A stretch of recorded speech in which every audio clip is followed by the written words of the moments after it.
Welcome to the Find My Catalyst podcast. We all have problems we're looking to solve, and we know that there are solutions out there, but we struggle with this. How do we find the solution? Where does that nudge come from to help us take the next step and start solving tough problems? This podcast is designed to help you find your catalyst and take that next step. I'm Mike Simmons. I am the founder of Catalyst Sale. This episode is brought to you by the Catalyst Sale Game Plan. It is our approach to goal setting and execution. If you head to catalystsale.com, you can find more information. My catalyst today is Leslie Greenwood. She is a community builder, a chief evangelist officer, and someone I am very happy to call a friend. Let's get to the conversation. Leslie, this has been a long time coming. Thanks for being on the podcast. I feel like it was just not really yesterday, because it was a couple of months ago, that we were both Texas A&M in College Station watching a swim meet. And for many of the swim parents out there, you know what that's like. There's a lot of space in between events, and there's a lot of people watching, and there's a lot of other things that go on at swim meet. So what did you take away from College Station? Oh, goodness. Well, I will say it was definitely great to have some new friends to keep myself busy during that time, because, as you know, it's a 4-hour swim meet. So maybe you watch your kid swim for, 20 minutes if you're lucky. And so Leslie got to meet Jen and got to see someone who has put up with me for what I call an eternity. And when Leslie asked questions about, when you ask questions about the swim meet, I was blissfully ignorant because I don't usually go. I'll go to big events and travel periodically, but that's more of Jen and Andrew's thing. Like they're at every event. And so you and Jen could commiserate around those things. I usually just have my headphones in and I'm doing whatever when I'm there. So, but I can't imagine. I only played team sports. So, and those team sports were, you kind of knew how much time you were going to be out there, and there was always something going on. And swim, I know is a team sport, but it's more focused on individuals, and there's a lot of time and space in between. I have no idea what the kids do to keep themselves entertained. Well, teenagers at this point. So it's called AirPods, their phone, and probably TikTok, to be quite honest. Probably so. So let's talk about what you're doing these days. You have recently launched a pretty interesting business that's probably going to get into some of the TikTok and social media and all of those other kinds of things when you think about where people hang out, where people go and get information, and how different people are getting information. So tell me, what's evangelism to you?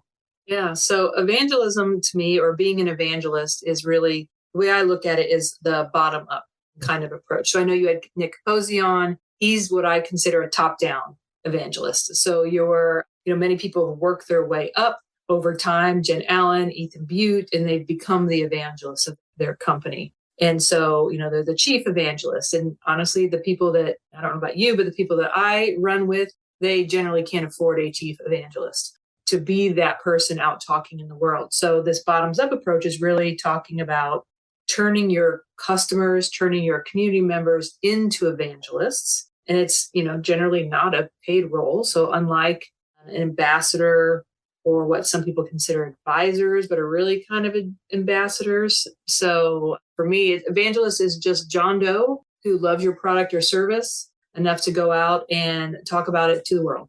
Very, very cool. So you're not Joel Osteen standing in front of a giant church screaming out to the rooftops. No. Okay. All no. right. Well, you're no, absolutely not. You're John Doe, and you tell your friend about this product that has just been life altering for you, or this service that has gone above and beyond. And maybe one day when you amplify them, they're certainly not going to be Joel Osteen, but you might give them a platform to talk about your product. But yeah, it's definitely much more grassroots than that. Well, that's the cool thing about it. And so much change happens. Well, I mean, that's where change happens inside organizations. It's at the grassroots people level. Yet it seems like a lot of organizations focus more on, well, I'm going to go ahead and lead change from a leadership perspective and just push information out and hope that the grassroots level comes together. Is that fair? Yeah. Yeah. I mean, marketing, that like somehow I'm going to tell you something. I'm paid. Now at this point, I'm the marketing department. I'm paid to go out and tell you something. Totally different, in my opinion, than me coming to say, hey, Mike, I've been using crisp.ai and it's amazing because my dogs are incredibly bad. And so if my dog barks in the middle of this meeting, you will not hear it. That's like the difference between that and a marketing effort, totally different.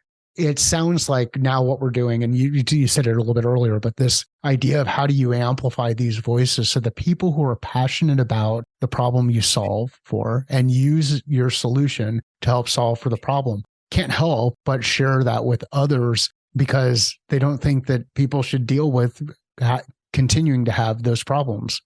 Bad dogs, yeah.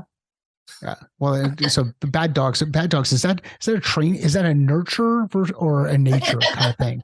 It's too deep. It's too deep to get into this conversation. It's many layers. And let's just put it this way. I used all my parenting skills raising my children, and I was left with nothing when it came to pets. So they're just bad, and it's probably my fault. How does an organization go through, like, how does somebody inside an organization go through the process of saying, you know what, we really could use an evangelist or some kind of a process in place that helps others evangelize on behalf of us? The process that they would go through. I mean, I think it's a realization that every company has them. And it's not one person.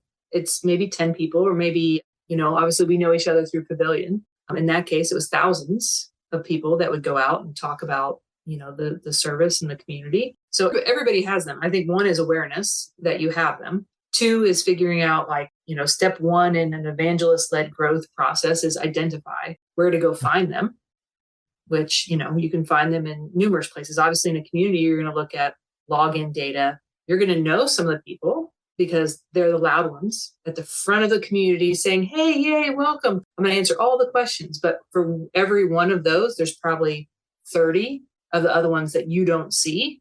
And so you're going to look at your lurker data, your login data.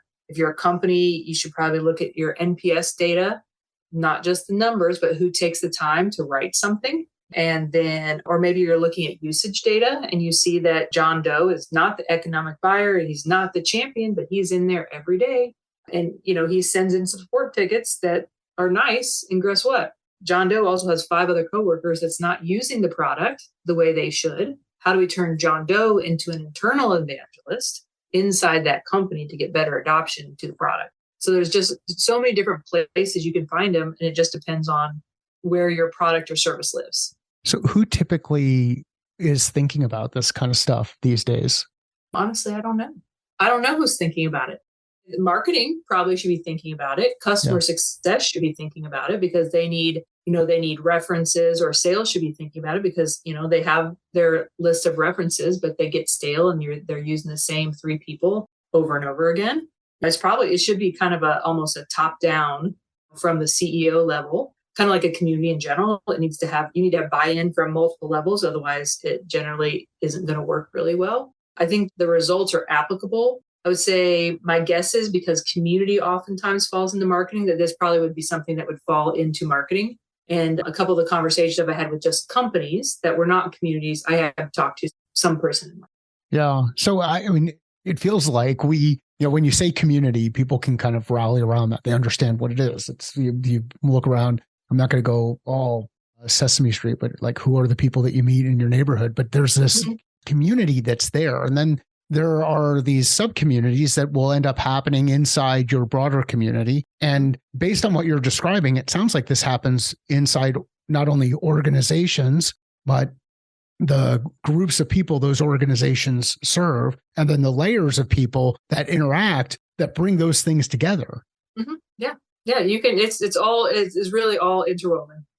Really, really, really cool. What drives your passion around community and evangelism and this approach? I think for things that I'm passionate about, and I know, since we know each other, Mike, you know this about me. Like, I will be an evangelist for the things that I believe in, the products that I love. Like, I will shout you from the rooftops. I will introduce you to people. I will talk about you, and I'll use my social capital to go help those people or that organization. So I love that. Like, that's part of my nature. Like, where I get a lot of satisfaction is saying, Mike also has very bad dogs. I introduce him to crisp.ai. It solves all of his things. All of his videos are so much more professional now. I'm like, I get personal satisfaction out of that because I've helped you solve a problem. So that's a part of where like my natural inclination comes from. That's the reason why I love community. I mean, I spent 3 years as a member first and then, working for a pavilion and now a member, just helping people. That was my entire job. And, of course I did ask for things in return. Like, hey, will you be a channel moderator? Will you do this for me? Will you go in this channel and write a post for me about this? So like, I called in those favors. Sure. And I get so much satisfaction about that personally. But now that I'm on the other side of not working at Pavilion and I'm seeing the effects of this giving and helping that I've done, and it's like, will you be on my podcast? And then other people like, hey, can I introduce you to 3 people? I asked someone I don't think I'll ever get a call with, or you introducing me to Jen Allen. Like, hey, let me just introduce you to Jen Allen. And I get a great call. And now she and I talk regularly. So it's like those types of things, because I've spent this time and already gotten paid in personal satisfaction. And now I'm getting all these intros and everything. It's like, it just amplifies further how much I love the aspect of community and this aspect of evangelism, and even personally being an evangelist for things that I believe in. I think it's pretty powerful, especially when you start to, consider the importance of helping people solve problems. And if we're aware of the people who solve problems in the marketplace, and we're aware of the people who have problems, and we can connect the dots between those, we help people avoid getting stuck in their own problems or continuing to go around in circles trying to figure things out on their own, when you can actually accelerate that by connecting others. And there's the other theme that is coming out for me is the importance of taking that deep interest in what's important to others. And as you gather that information, then you can start to pattern match and connect those folks. Yep. And that's really like, when you think about like some of the tactical items of, having an evangelist led growth, is like, that's one thing you have to do. It's like, people's like, well, what do I do when I find them? If they're in there logging in or they're answering questions or doing things, come with gratitude. You know what? I've noticed, Mike, that you've been answering so many questions, and, I just wanted to really say thank you. So it's like that. And then I get to know you, and then I understand your personality or your persona. I'm like, okay, how can I get Mike to like step up more for me, because I like the energy he's bringing to my community, or I like the way he's talking about my product, because I've taken that deep interest in you. I know that X would motivate you. I know that if I offer a CRO a spot on a podcast or being a speaker on my webinar, they're probably going to say yes, so. Absolutely. Yeah. You when you take the time to be more observe those signals, then you can help so many more people. And it seems like to me that there are a lot of us that are stuck in this tunnel vision, blinders on, so focused on what we're doing that we forget to look around and observe other things. And ultimately, if we just slow down a little bit and ask more questions and kind of observe the things that are around us, all of us could go faster. And that's one of the values of building deep community that has a common set of interests, a diverse set of capabilities, and then pulling those together to go out and do really good things. Mm-hmm. Yeah. I think that's interesting that you said that, because I was thinking about, like, I've known this about myself for a while, that like, there's a book called The Highly Sensitive Person. And I never knew this. Like, there are, like, I would walk into a classroom when I was a kid and I would notice that Johnny and Jenny were tussling over blocks. The books were out of order and half off the shelf, and the teacher looked grumpy. Oh, let's figure out what's going on here. There's something off, etc. Whereas most kids walk in the room, yay, I'm at class. And so I wonder if, like, those kinds of things where you're watching body language, you're watching mood, you're watching eye contact, is the same kind of thing that you're using in developing these relationships, creating, this deep understanding of your people, which is understanding all the different various inputs that are coming at you that are not just the verbal, assuming even the person's paying attention to the verbal, which oftentimes, as we know, they're not really doing. So it's such an interesting, I don't know, wealth of knowledge you can gather when you're looking at all that stuff. Cool. And there's so many different resources that are available to us now where we can find these signals.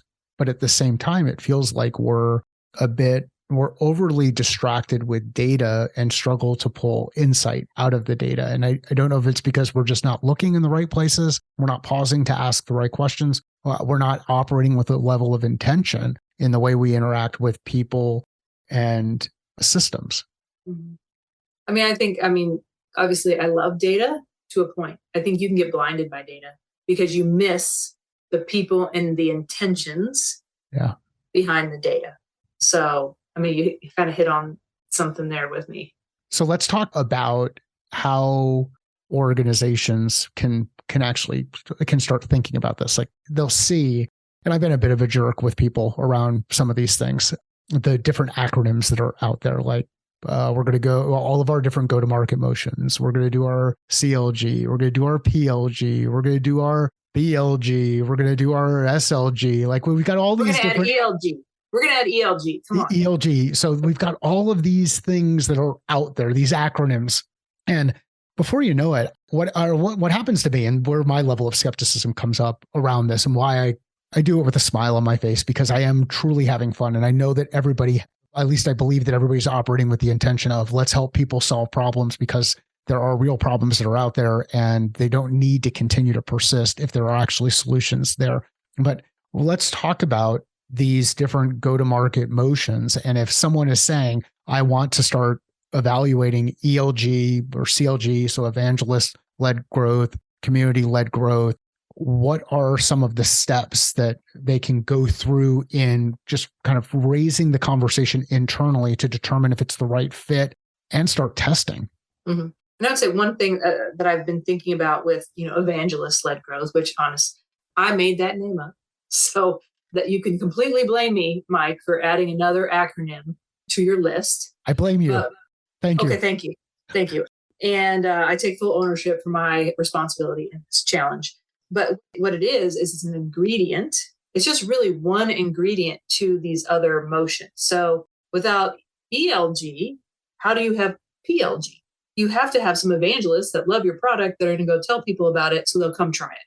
Without ELG, how do you have community-led growth? Because if you're not focusing on the individual member, you're really not thinking about community necessarily in the right way. So maybe it's just a sub-segment or ingredient to these other acronyms, because it's not emotion in and of itself. You cannot build an entire business on, well, maybe you could, but that's not my thought. Obviously there's much more mature go-to-market motions. Yes. But this is an ingredient that has low cost of implementation. You have everything there. Your customers are already there. Their intentions are already there. You can we'll talk about how you're going to nurture those to actually see the results of them.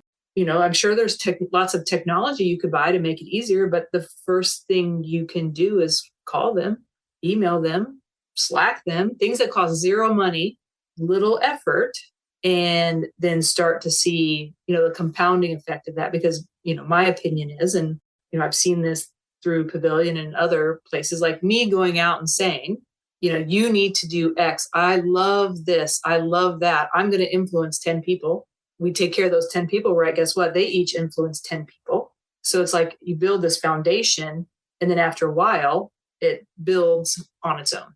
The thing that I love about what you said there, and there are a couple of things that stood out for me. Number one, it's not a do this and exclude everything else. It's like, look, this is part of an ecosystem and an approach that you're taking where it's a component, and it gets better with all of the other components working together. The next thing that I loved about what you had to say is you can start really, really small.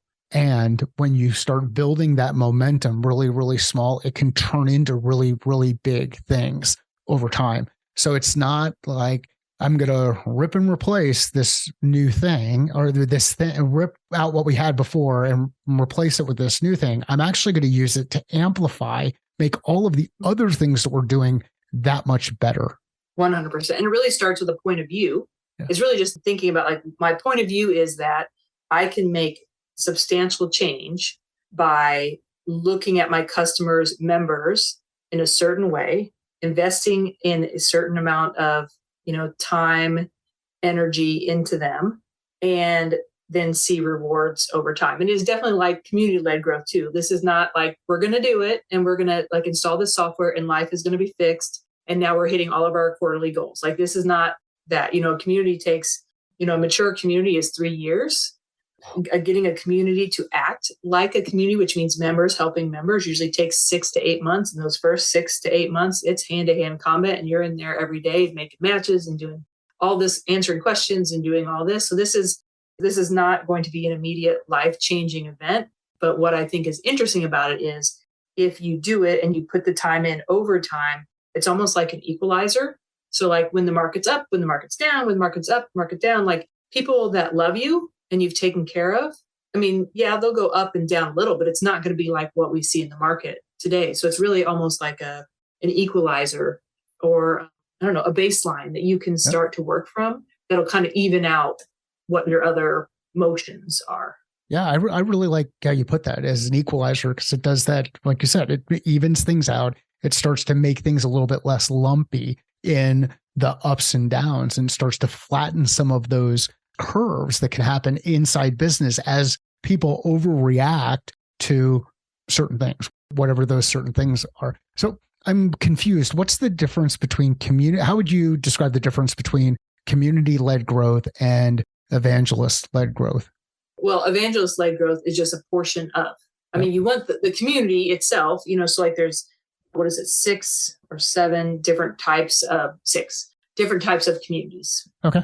So there's, I don't know. What are the 6 types of communities? Okay. So it's called spaces. Okay. Is a different type. So the first S is support. So you go there, let's say you go to Zendesk, you have a question, you go in the community, or I don't know where I went the other day, AT&T, which was, don't get me started. But, I'm waiting for someone to answer my question through the community. And what that does is then it reduces my support cost. So instead of a ticket costing a company $5 between, headcount and technology, it's answered through the community. So support communities can be used to reduce support cost. Then there are acquisition communities. And that's probably most of what you and I run into within the B2B SaaS space. Mm-hmm. So whether, it's acquisition and then like engagement and success. So it's like I have a product, I have internal customers in here, but I also let the public in because I want my internal customers to talk about my product. I want them to see everything. And then we can measure how many people end up in the community before they end up in the pipeline. So that's another one. I forgot P because P does come after S in the word spaces, product. So you're building a product and you're getting, how many product recommendations and test groups and everything. So you're looking to get metrics around that. C is content. So you're looking for people to help build you content, for your group. E is engagement. So it's, then you're trying to keep everybody engaged. You're providing resources, thought leadership, similar to what, we had at Pavilion.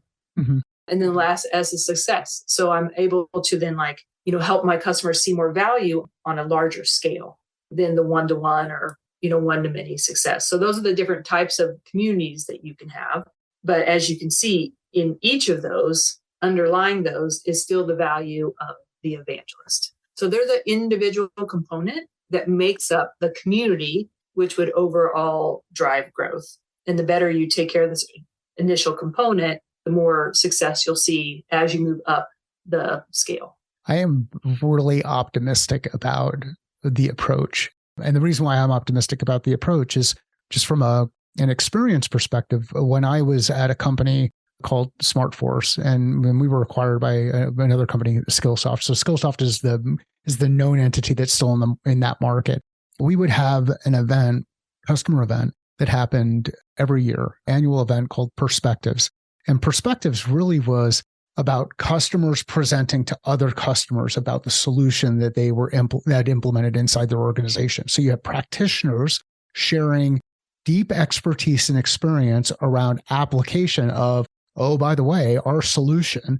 And we had not only did customers spend more money with us after Perspectives, the prospects that participated in Perspectives tended to spend more money. So there was this great environment where we pulled together experts, practitioners, people with experience who could share that experience at different levels inside an organization so people could go put the work into practice. And that was a very expensive event. It would happen, we'd alternate between East Coast and West Coast. People would look forward to it. And there'd be people who would participate at perspectives or present at perspectives year after year after year. And you got to build this amazing community across all of our customer base. And you had evangelists within the community who were the things that started threading each of those discussions. So, wow, this is really cool, Leslie. And I really like the spaces perspective. Yeah.